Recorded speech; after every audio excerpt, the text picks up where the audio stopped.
We'll give you an update on the flood situation in just a moment, a news update as flooding continues to threaten large parts of the eastern states.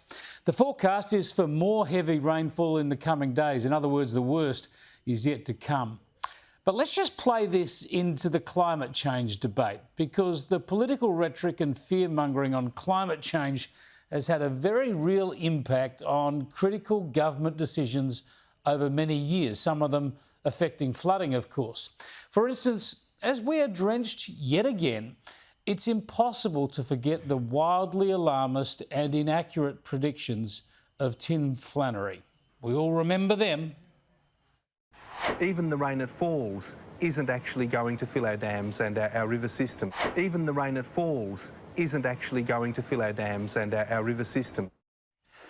Well, yes, we all know how silly this stuff was as it continues to Flannery down around the country. But back when he said stuff like that, plenty in the media took Flannery seriously. And when we replay it now, it's not just a matter of sport, although I must admit I can never see enough of this stuff. No, the serious point is that governments took this bloke seriously. Labor made Flannery the National Climate Change Commissioner. And state and federal governments listened to him too.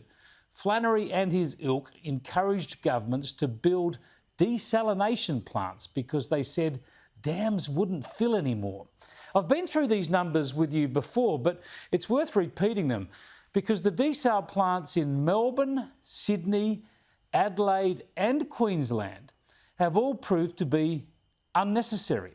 Between them, these plants cost more than $12 billion to build, and they still cost more than $1 billion a year just to run, pumping out some water to keep them in running order.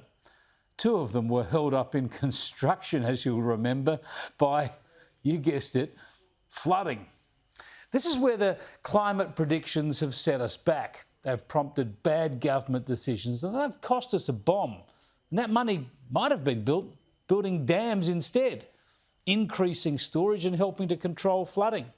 But politicians like Daniel Andrews in Victoria went with the global warming hype and they rejected dams by saying dams don't make it rain.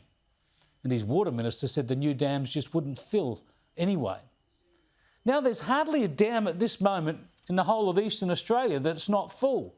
And we haven't built any major dams for decades, so we're just watching water run away and do damage along the way without storing any more of it than we did 30 years ago.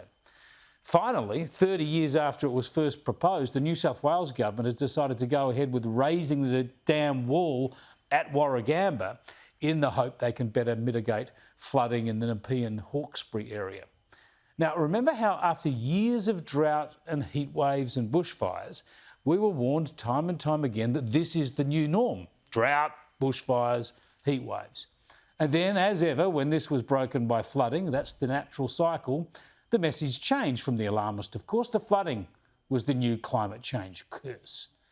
Instead of dealing with what is unfolding, what's always unfolded, by the way, nothing's unfolding now that we haven't seen before, but we've got politicians wanting to bow to the climate hysteria. And so today, we learned that the Melbourne City Council is appointing 2 heat officers to deal with, quote, life-threatening climate change effects. By that, they mean dealing with hot days and heat waves. You know, the sort of stinkers that Melbourne has always had in the summer and always will have. And their genius ideas already put about for how Melbourne can deal with these hot summers. Plant more trees so people can hang about in the shade. Whatever will they think of next? Maybe access to a drink of water? I'll tell you, the special pleading on climate change just continues to gather momentum. Have a listen to the Greens leader today trying to get rid of our coal and gas industries. The science is becoming clearer by the day. The government now is putting effort into re-establishing relationships with our Pacific Island neighbours. They're all telling us very clearly we want you to stop opening new coal and gas. The International Energy Agency is now saying the only way we'll hit net zero is if no new projects are open. The UN Secretary-General is saying that. The government wants to host a climate summit in Australia, which we welcome. They're going to find it very hard to do that if at the same time they're saying to the rest of the world, plus we're opening new coal and gas projects. This is an area where I think we can get the government to shift. Oh dear, he wants us to be dictated to by the UN, and he thinks the Pacific Islands relationships are all about climate change.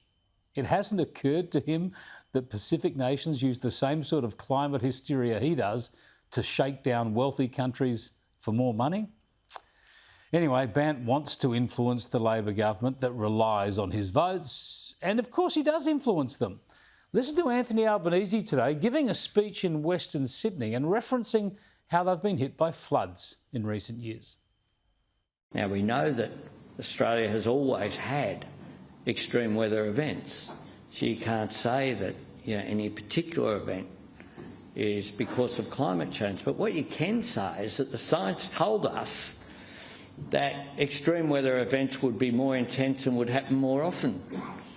And the science, tragically, is being proven to be very prescient and very correct.